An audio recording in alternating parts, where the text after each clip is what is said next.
नमस्कार। हमारे सामने एक 18 वर्षीय कन्या की कुंडली है जिनका बर्थ डिटेल 15 जनवरी सन 2003 है और इनका जो जन्म है वो शाम को 6:47 पर हुआ है। कुंडली में देखेंगे क्या अच्छी चीज़ें हैं, क्या नेगेटिव पॉइंट्स हैं, कैसा रहेगा इनका भविष्य, क्या कहती हैं इनके कुंडली की ग्रहों की स्थितियां और दशाएं, उनके बारे में हम यहाँ बात करने जा रहे हैं। और सबसे पहले हम बात करेंगे कुंडली में बैठे हुए ग्रहों की स्थितियों के बारे में कि कौन सा ग्रह कुंडली में कहाँ बैठा है और किस स्तर तक आपके लिए अच्छा या ख़राब है। शुरुआत करते हैं लगन से कि आपकी कुंडली जो है वो कर्क लगन की कुंडली है। लगन के स्वामी चंद्रमा हैं। आपके चंद्रमा कुंडली में 11वें घर में वृषभ राशि में बैठे हैं। आपके राशि के स्वामी शुक्र हैं। कर्क लगन और वृषभ राशि की ये कुंडली है।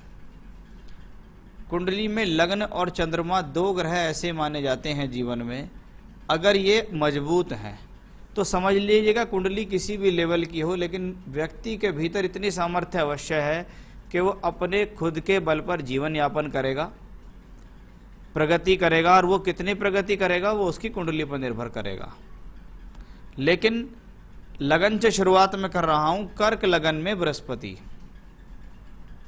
एक जल तत्व राशि में एक सात्विक ग्रह नवमेश होके बैठा है। हाँ, व्यक्ति का ईश्वर के प्रति आस्था है, व्यक्ति आस्तिक है, धर्म को, परिवार को, संस्कार को मानने वाला होता है, साथ ही साथ परोपकारी भावना रखता है। बृहस्पति लगन में बैठ के उच्च का है। व्यक्ति को घर परिवार से सहयोग मिलता है, पिता पक्ष से व्यक्ति को सहयोग मिलेगा। बृहस्पति जब लगन में उच्च का होके वक्री हो जाता है तो शास्त्र कहता है वक्री ग्रह व्यक्ति के अंदर चेष्टा बल को बढ़ा देता है। अधिकतर उच्च के ग्रहों में जब वक्रत्व आ जाता है तो ऐसे प्लैनेट कुछ एक्स्ट्रा ऑर्डिनरी हो जाते हैं। वो एक्स्ट्रा ऑर्डिनरी होना व्यक्ति के भीतर दिखता है। समझदारी है, बुद्धि है, विवेक है, लेकिन ये समझना कि सबसे ज़्यादा होशियार मैं ही हूँ, मुझसे ज़्यादा होशियार कोई नहीं, जो मैं कह रहा हूँ, जो मैं कह रही हूँ वह ही ठीक है, बाकी किसी और की बात सुनने के लिए तैयार नहीं है। ऐसा इस बृहस्पति के फलों में कमी भी कही जाती है। आपका बृहस्पति अगर लगन कुंडली में उच्च का और वक्री है तो नवांश कुंडली में वो नीच का वक्री हो गया, यानी ग्रह का जो बल है वो नवांश कुंडली में गिर गया। ऐसे लोगों को जीवन में मैच्योरिटी देरी से आती है, समझ देरी से आने का ये योग आपकी कुंडली के अंदर दिखाई दे रहा है। तो बृहस्पति जितना अच्छा आपका दिखता है उतना अच्छा ये है नहीं। किस वे में अच्छा है? परिवार से सुख सहयोग के वे में अच्छा है। लेकिन जब खुद के बल पे बारी आएगी जीवन में तो ऐसा बृहस्पति आपसे जीवन में बहुत संघर्ष कराएगा। बात करते हैं सूर्य की कि सूर्य धन भाव का मालिक होके सप्तम भाव में बैठा, मारक भाव का मालिक होके सप्तम में बैठा। इसके ऊपर कोई दुष्प्रभाव नहीं है, यानी ये ग्रह अपनी दशा अंतरदशा में मारक या कोई कष्ट या कोई शारीरिक कष्ट नहीं देगा। लेकिन शनि की राशि में बैठा हुआ अकेला सूर्य अलगाव देने में सक्षम होता है। हस्बैंड वाइफ के बीच में अलगाव देना, दोनों के बीच में प्रॉब्लम हो जाना, दोनों के बीच में वैचारिक मतभेद देना, ऐसा कॉम्बिनेशंस इनका सूर्य देता है।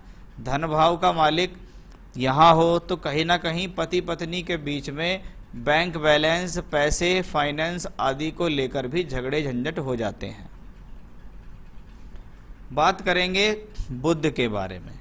वक्री बुध छठे घर में अपनी दशा अंतरदशा जब भी आएगी हेल्थ इश्यूज जरूर देगा। बुध जब वक्री हो जाता है, ये दूसरा ग्रह है। पहला ग्रह विवेक का कारक, दूसरा ग्रह बुद्धि का कारक। बुद्धि तेज है, बुद्धि चपल है, बुद्धि चालाक है, लेकिन फिर वही बात कि अपनी बात को आगे रखना, बिना किसी तथ्य को लेकर बहस करना, अपनी बात को कहना कि मैं जो कह रही हूँ वो ठीक है, बहस करने लगते हैं ऐसे लोग। ऐसे लोग जीवन में अपने आप को कुछ बढ़ चढ़कर दिखाने का प्रयास करते हैं। इंटेलिजेंसी के मामले में अच्छे हैं, पकड़ अच्छी है, बुद्धि अच्छी है, लेकिन उसको अगर वहीं तक सीमित रखें तो अच्छा। कभी कभी ऐसे लोग दूसरों के सामने अपने आप को सुपीरियर साबित करने के लिए कुछ ऐसे काम भी कर देते हैं जिसके कारण उनको कुछ हंसी का पात्र बनना पड़ जाए। बुद्ध की दशा अंतरदशा जीवन में जब भी आएगी, आपको टूर ट्रैवलिंग यात्रा कराएगी, स्थान परिवर्तन करा सकती है, दूर स्थान पर ले जा सकती है। बुद्ध जब बृहस्पति की राशि में बैठा हो और छठे घर के अंदर हो और छठे घर का मालिक लगन में हो, तो कभी कभी ऐसे लोग जीवन में फाइनेंस से रिलेटेड कार्य, बैंकिंग से संबंधित कार्य, अकाउंटेंसी से संबंधित कार्य भी कर लेते हैं, या उनसे संबंधित शिक्षा या पढ़ाई कर लेते हैं। बात करते हैं मंगल केतु शुक्र का संयोग। कुंडली में योग कारक मंगल पंचमेश होके पंचम में बैठा है। पंचम भाव बुद्धि का स्थान है, बुद्धि ठीक है, कैचिंग पावर अच्छी है, लेकिन फिर बुद्धि के मालिक के साथ कौन बैठ गया? केतु। केतु को आप देखिएगा, हर जगह एक प्लेनेट अगर अच्छा है तो उसके साथ खराब करने के लिए भी प्लेनेट तैयार है। केतु जब पंचमेश के साथ बैठे आपको क्रोध दे सकता है, आपके स्वभाव में जल्दबाजी दे सकता है, आपके स्वभाव में गोपनीयता दे सकता है। आप अपनी बात को आसानी से किसी से शेयर नहीं करेंगे। मन ही मन भीतर ही भीतर व्यक्ति का चलता रहेगा, लेकिन किसी से अपनी बात को शेयर नहीं करेगा, बताएगा नहीं। वो कॉम्बिनेशन आपके चार्ट के लिए अच्छा नहीं है। पंचमेश पंचम में है, योग कारक है, मंगल अपनी दशांतर दशा में आपको लाभ दे देगा। शुक्र भी साथ में है। कौन है शुक्र? चतुर्थेश एकादशेश है, यानी लाभ देने वाला ग्रह है, भूमि जमीन ज्यादा सुख साधन देने वाला ग्रह है। जीवन में जहां भी जाएंगे वहां अच्छे सुख साधन की प्राप्ति करेंगे, मकान आदि का सुख मिल जाएगा। बृहस्पति की इसके ऊपर दृष्टि भी है, इसलिए भाग्य ईश्वर की कृपा भी आपका समय समय पर आपका साथ देगी। अब कुंडली के बड़े नकारात्मक योग के बारे में बात करता हूं, वो है शनि चंद्र राहु का योग। चंद्रमा को शास्त्र में मानसिकता के लिए जाना जाता है। आपकी मानसिकता अच्छी है, मानसिकता खराब है, व्यक्ति की मेंटेलिटी किस स्तर तक नेगेटिव जा सकती है, वो सब चंद्रमा पर निर्भर है। आपका चंद्रमा लगन का मालिक होके उच्च का, यानी लग्नेश भी हो गया और चंद्रमा भी हो गया। जब इसके एक तरफ शनि हो और एक तरफ राहु हो, ये कॉम्बिनेशन मेंटली डिस्टरबेंस देता है। जैसा कि आप कह रहे थे कि इनकी हस्तरेखा में, वो मस्तिष्क रेखा में कुछ प्रॉब्लम बता रहे थे, ये वही प्रॉब्लम है कि शनि चंद्र राहु का जो कॉम्बिनेशन है ये मानसिकता के लिए अच्छा नहीं होता।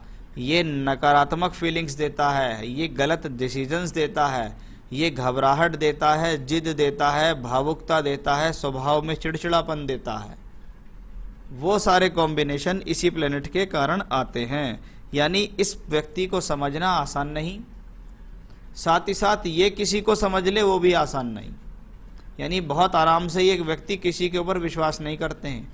इनके मन में किसी भी व्यक्ति विशेष को लेकर किसी न किसी प्रकार का डर, भय, चिंता, परेशानी, नेगेटिव फीलिंग्स कभी भी आ सकती हैं, क्योंकि शनि चंद्र राहु का योग विष योग कहलाता है। ये विष योग आपकी मानसिकता को खराब करता है, इसलिए ये इस हॉरोस्कोप का सबसे खराब कॉम्बिनेशन हुआ।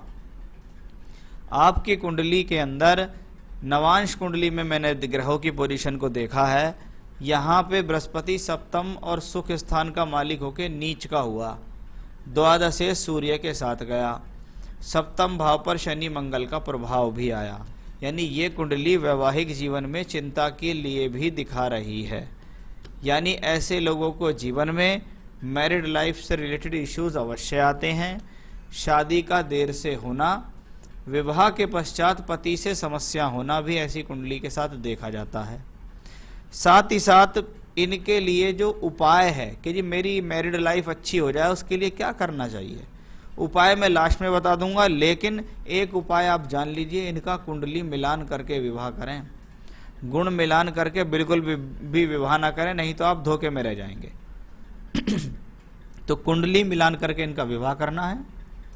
जो प्रॉब्लम इनकी हॉरोस्कोप में है वो प्रॉब्लम अगर लड़के की कुंडली में नहीं हुई तो वैवाहिक जीवन सुखद होगा, नहीं तो परेशानी आएंगी, डिस्प्यूट्स होंगे, सेपरेशन भी हो सकता है। चलिए, ये तो एक कॉम्बिनेशंस थे जो मैंने आपको बताए। कुंडली में किसी भी प्रकार का प्रेम विवाह का कोई योग नहीं, कोई लव मैरिज का कॉम्बिनेशन नहीं है, अरेंज मैरिज का कॉम्बिनेशन है। 2026 तक आप इनका विवाह नहीं करना।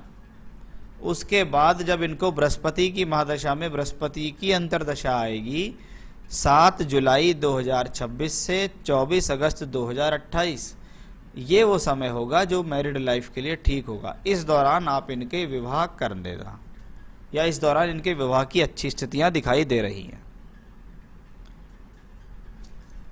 आइए दशा पे चलते हैं कि दशा राहु की है। राहु कौन है? राहु वही है जो चंद्रमा के साथ और शनि के साथ है, इसलिए राहु गेन के हाउस में बैठा, यानी राहु की दशा में जो काम होगा उसमें फायदा तो हो जाएगा। अगर पढ़ाई लेके कर चलेंगी तो पढ़ाई कर तो लेंगी, लेकिन मानसिक स्थिति अच्छी नहीं होगी। मन के अंदर डर, भय, परेशानी, स्वभाव परिवर्तन ऐसा देखा जाता है। तो वो एक कॉम्बिनेशन दिखाई देता है। अब राहु की दशा में, क्योंकि राहु अभी चल रहा है और उम्र है 18 साल, राहु में शुक्र 2022 तक है, शुक्र पंचम भाव में बैठा। ऐसे समय में जीवन में कभी कभी देखा जाता है किसी ना किसी प्रकार का प्रेम प्रसंग भी हो जाता है। वैसे तो कुंडली में मैरिड लाइफ, प्रेम विवाह के योग नहीं है, लेकिन हाँ प्रेम के कॉम्बिनेशंस तो हैं जिनकी दशा अभी भी चल रही है। हो सकता है लाइफ के अंदर आने वाले समय में कुछ ना कुछ घटना ऐसी घट जाए या वर्तमान में भी चल रही हो जिसके बारे में परिवार को पता ना हो, तो वो चीज़ पर इन पे आप ध्यान रखिएगा कि कोई गलती ना हो जाए। ऐसा कॉम्बिनेशन इनको चल रहा है, क्योंकि राहु में शुक्र की दशा अधिकतर ऐसे कार्यों के लिए अच्छी नहीं होती। व्यक्ति विशेष के साथ किसी न किसी प्रकार का छल कपट या धोखा हो सकता है। आपने इनके बारे में कुछ सवाल पूछे। Wish to know if she go abroad and will she earn wealth in future. अब देखते हैं क्या कुंडली में विदेश का कोई योग है या नहीं है। विदेश के योग के लिए कुंडली में देखना जरूरी है। क्या क्या दशाएं विदेश के लिए दिखा रही हैं कुछ। देखिए, राहु की दशा है, राहु का अभी कोई संयोग विदेश यात्रा के लिए नहीं दर्शाता। राहु में शुक्र, राहु में सूर्य, 2023 तक तो कुछ नहीं दिखता। उसके बाद आएगी आपको राहु में चंद्र की दशा। हाँ, राहु चंद्र में कुछ ऐसा दिखता है कि व्यक्ति दूर स्थान से जुड़कर कोई कार्य करे, यानी 2024-25 इनके जीवन में कुछ ऐसा आता है जिसमें ये विदेश से जुड़ के काम कर सकती हैं, या विदेश जाके कुछ काम कर लें, नौकरी कर लें या पढ़ाई कर लें, ऐसा दिखता है। क्योंकि अगली दशा इनको आएगी बृहस्पति की। बृहस्पति की दशा भी इस चीज को दर्शा रही है कि व्यक्ति जन्म स्थान से दूर जाएगा, वो विदेश भी संभव हो सकता है। यानी आप इनके लिए विदेश के लिए ट्राई अगर करते हैं तो हाँ कह सकता हूं, अभी तो नहीं लेकिन 2023 के बाद ऐसे मौके अवश्य बनते दिखाई दे रहे हैं। तो बेटी की एजुकेशन और करियर के बारे में पूछा। ये हॉरोस्कोप एक नौकरी करने वाली हॉरोस्कोप है, बिजनेस करने वाली हॉरोस्कोप नहीं है। पढ़ाई की स्थिति वर्तमान में चल रही है। राहु की दशा जब तक चलेगी उसका पढ़ाई से संबंध बना ही रहेगा। उससे अगली दशा बृहस्पति की भी है, तो अभी से लेकर लगातार 2026-27 तक भी पढ़ाई करने के योग बनते दिखाई दे रहे हैं। पढ़ाई हो जाएगी, बस वर्तमान की स्थिति में इनका मन ना भटके, थोड़ा ध्यान रहें। लाइफ में कोई लव रिलेशन से रिलेटेड प्रॉब्लम्स ना आ जाए, उसका भी ध्यान रखना होगा। करियर वाइज मुझे ठीक दिखता, जॉब वाला ये चार्ट है। आगे की जितनी भी दशा करियर को लेकर आ रही हैं, जैसे राहु है या राहु के बाद बृहस्पति है, इस हॉरोस्कोप में कोई बहुत बड़ा अचीवमेंट नहीं दिखता, कोई बहुत बड़ा अचानक से बड़ा धनयोग नहीं दिखता। बृहस्पति की दशा में संघर्ष रहेगा, संघर्ष करके नौकरी होगी और उससे इनको लाभ मिलेगा। मैरिज के बारे में मैंने आपको बता ही दिया है। फ्यूचर का मतलब होता है हम जिस बारे में आज बात कर रहे हैं उससे आगे की स्थितियां क्या कह रही हैं। राहु की दशा के बारे में बताया आपको कि भाई राहु 11th हाउस में है, महादशा का मालिक है, शुक्र की राशि में, शुक्र पंचम में, एजुकेशन चलती रहेगी, जो चीज़ आप पढ़ाएंगे वो काम हो जाएगा पूरा। राहु में शुक्र, राहु में सूर्य आएगी, सूर्य के बाद चंद्रमा आएगी, फिर मंगल आएगी, यानी सारी दशा लगातार पढ़ाई से संबंधित हैं। तो फ्यूचर वाइज ठीक है, नौकरी करेंगी, नौकरी से ही जीवन में जीवन यापन करेंगी। इनको विदेश के लिए ट्राई करना चाहिए, इनके पास अच्छी अपॉर्चुनिटीज़ हैं कि ये विदेश में जाकर जीवन अच्छा बिता सकती हैं। पॉजिटिव और नेगेटिव जो हॉरोस्कोप में था वो बताए। इस कुंडली के अंदर अगर इस व्यक्ति की मानसिक स्थिति मजबूत हो जाए, मेंटली कंडीशंस मजबूत हो जाए, ये इनके स्वभाव में हिम्मत आ जाए, साहस आ जाए, सही समझने की, सोच समझने की शक्ति आ जाए, क्या गलत है क्या सही है, और मन के अंदर से डर, परेशानी, भावुकता ये सब निकल जाए, तो ये व्यक्ति जीवन में बड़ी ऊंचाई पर जा सकता है। उनके लिए कुछ शास्त्रीय उपाय मैं बता रहा हूँ, अगर ये कर लेंगी तो इनको लाभ अवश्य मिलेगा, इसमें कोई संदेह नहीं है।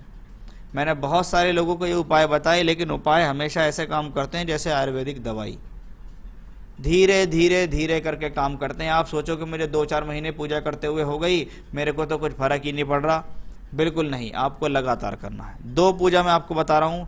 पहली पूजा, देवी कवच का पाठ करें रोजाना। दुर्गा सप्तशती में से देवी कवच होता है, उसकी संस्कृत या हिंदी आप रोजाना पढ़ें। गीता प्रेस गोरखपुर वालों की देवी कवच उसमें से पढ़ना है, दुर्गा सप्तशती में से एक पाठ। दूसरा, सोमवार के व्रत रख सकती हैं आप, आपके लिए फायदा होगा। तीसरा, हर सोमवार को भगवान शिव को पंचामृत से जाके अभिषेक करें। चौथा, रोजाना 3 बार रुद्राष्टकम का पाठ करें, यानी 1 बार देवी कवच, 3 बार रुद्राष्टकम का पाठ इनको करना है।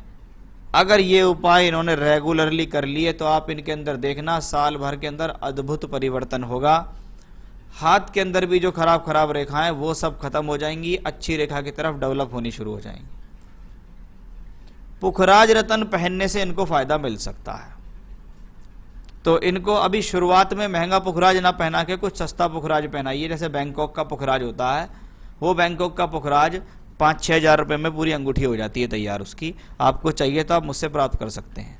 अगर उससे कोई नेगेटिव रिजल्ट इनको नहीं मिलते हैं, तब आप इनके लिए 20-25-30 हज़ार रुपये वाला श्रीलंका वाला पुखराज पहनवाना।